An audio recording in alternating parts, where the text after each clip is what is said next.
जितने प्रतिशत लॉकडाउन खुला है उसी हिसाब से टीचर्स को बुलाए जाएंगे।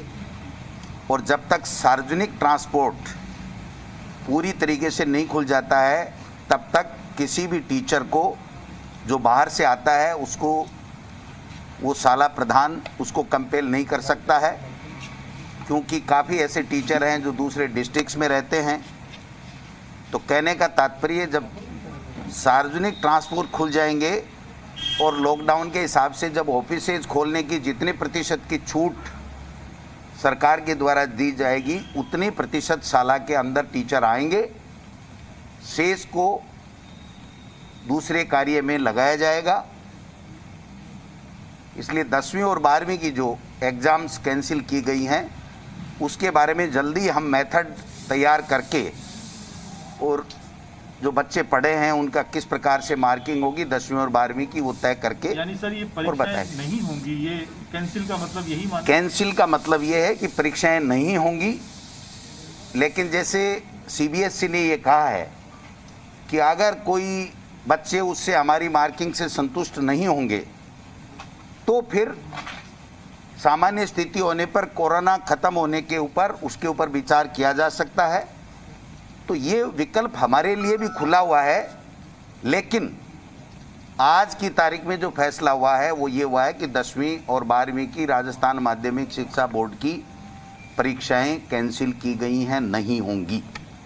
क्या पैटर्न कुछ डिसाइड, कुछ फॉर्मूले पे बात हुई है सर? क्या नहीं, वो फार्मूले पे यहाँ पे बात नहीं, वो एजुकेशन डिपार्टमेंट को तय करना है कि किस प्रकार से उन्होंने टेस्ट लिए हैं, हाफ ईयरली एग्जाम्स ली है, 10वीं के क्या मार्क्स हैं, 11वीं में उसकी क्या परफॉर्मेंस है, 12वीं में जो बच्चा पढ़ा है उसने किस प्रकार से पढ़ा है, कितना वर्कबुक में काम किया है, कितना उसने टेस्ट में लिखा है, कितना ऑनलाइन वो बिजी रहा है, किस प्रकार से रहा। तो वो सारी चीज़ें देख करके एक मेथड जल्दी हम लोग तय करेंगे जिससे बच्चे के भविष्य के साथ में कोई खिलवाड़ ना हो और वो पूरी तरीके से संतुष्ट रहे कि हाँ मैं इस कैटेगरी का था जितने नंबर मेरे आए। नए शैक्षणिक सत्र को लेकर एक बार दोबारा बता दीजिए सर। क्या नया शैक्षणिक सत्र 6 तारीख तक था, 7 से खुल गया। पीओ हमारा पहले से ही मौजूद है, कोरोना में उसकी ड्यूटी है। जितना लॉकडाउन कार्यालय खोलने के बारे में छूट देगी सरकार उतने प्रतिशत टीचर को ही स्कूल में बुलाया जाएगा, लेकिन जब तक सार्वजनिक परिवहन चालू नहीं होगा तब तक वो टीचर अगर विद्यालय में नहीं जाता है तो उसके खिलाफ किसी तरह का कोई एक्शन नहीं होगा जो जिले से बाहर का है या आ नहीं सकता हो किसी कारण से, क्योंकि ये हमारी ड्यूटी में आता है कि सार्वजनिक ट्रांसपोर्ट नहीं खुला हो तो झुंझुनू का आदमी, अलवर का आदमी बाड़मेर में कैसे जाएगा, इसलिए उसका भी हमने ध्यान रखा है।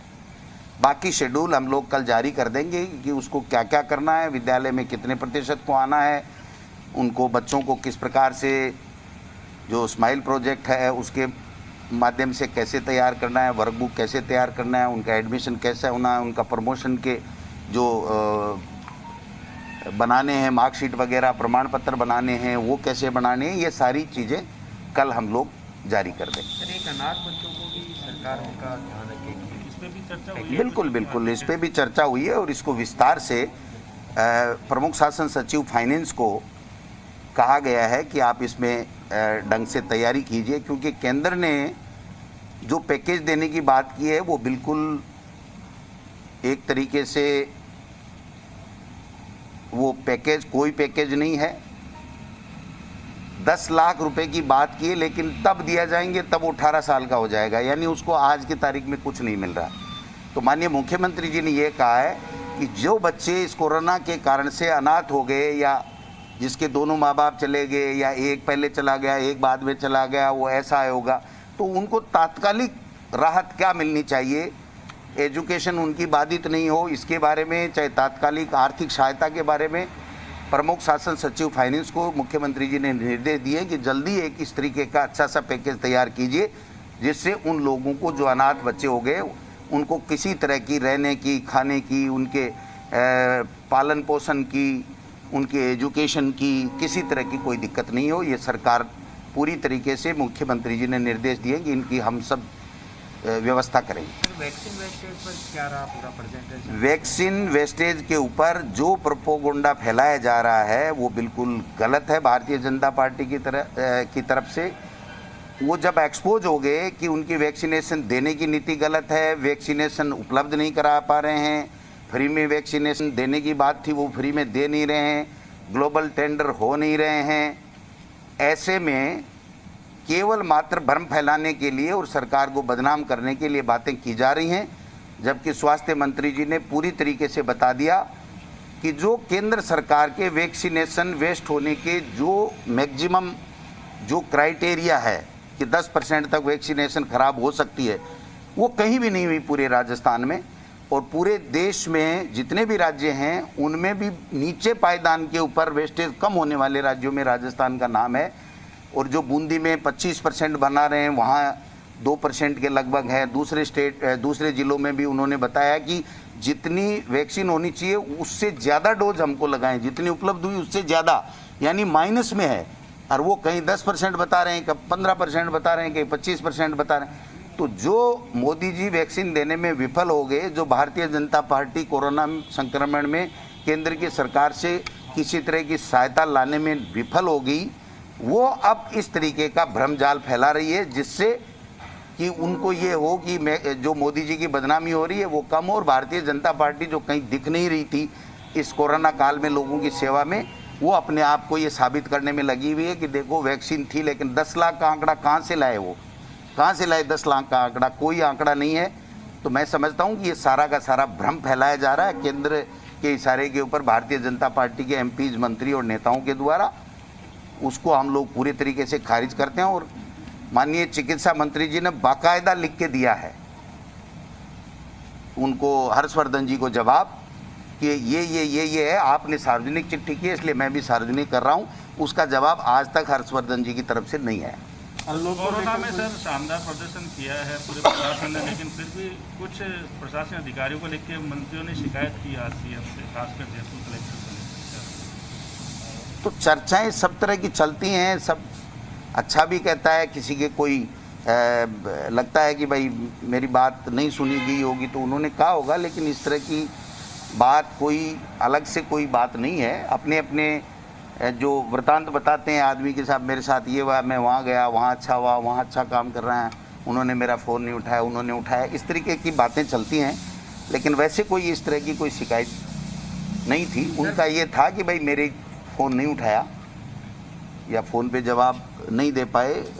प्रताप सिंह खाचरियावास की बात ज़रूर आई थी। बाकी सब लोग एक ही स्वर में ये कह रहे थे कि सरकार ने और अधिकारियों ने, सब ने अच्छा प्रबंधन किया है। और उससे बौखला करके भारतीय जनता पार्टी जो वैक्सीन देने में विफल हो गई केंद्र की सरकार, उसको ध्यान डाइवर्ट करने के लिए इस तरीके की झूठी भ्रामक प्रचार कर रहे हैं। कुछ अनलॉक को लेकर कुछ तैयारियां सर आने वाले दिनों में, और कुछ पाबंदियां धीरे धीरे उसको लेकर कुछ बात हुई खुलने की? वो जैसे जैसे वो कमेटी बनी हुई है तो जैसे जैसे ज़रूरत होगी वैसे वैसे। या अभी भी एक बात ये भी आई थी कि सुबह 6 से लेकर के और 11 के बजाय उसको दिन में खोला जाए। एक जो खाद बीज की दुकानें थी उसके लिए भी दिन के लिए बात आई कि सब बैंक में काम होता है। तो मुख्यमंत्री जी ने कहा है कि इसको हम दिखवाएंगे। तो मैं समझता हूँ उसके ऊपर माननीय मुख्यमंत्री जी निर्णय लेंगे। सर, आज मीटिंग से पहले प्रियंका जी ने आपसे और मुख्यमंत्री से अपील की थी इस परीक्षा को लेके। नहीं, मुख्यमंत्री जी का जो प्रियंका जी का ट्वीट है वो सभी राज्यों के मुख्यमंत्रियों और शिक्षा मंत्रियों से और पहले प्रधानमंत्री जी से था। तो निश्चित रूप से जो उनको लगा और जो जनता की भावना थी उसके मुताबिक ट्वीट किया। और उस ट्वीट को भी हमको प्रभावित किया उसने भी कि हमारी लीडर भी ये कह रही हैं, जनता भी ये कह रही है, अभिभावक भी ये कह रहे हैं। तो हमको भी आज मंत्रिमंडल में ये निर्णय किया कि भाई हम भी एग्जाम नहीं। सर, कोरोना विदाई की तरफ केसेस कम हो रहे हैं तो संगठन में नियुक्ति आप लोग जिलाध्यक्ष तैयारी कर रहे हैं? आज तो आई बात होनी है, आज तो आई भी नहीं है यार, दूसरी और भी नहीं। कुछ और थोड़ी सर, इसके अलावा आप ही बता दो बिना सवाल के। हैं? बिना सवाल कुछ और डिस्कशन, कोई खास बात कुछ और रही हो? नहीं, वो एकदम बहुत लंबी बैठक चली सर। वो तो कोरोना पे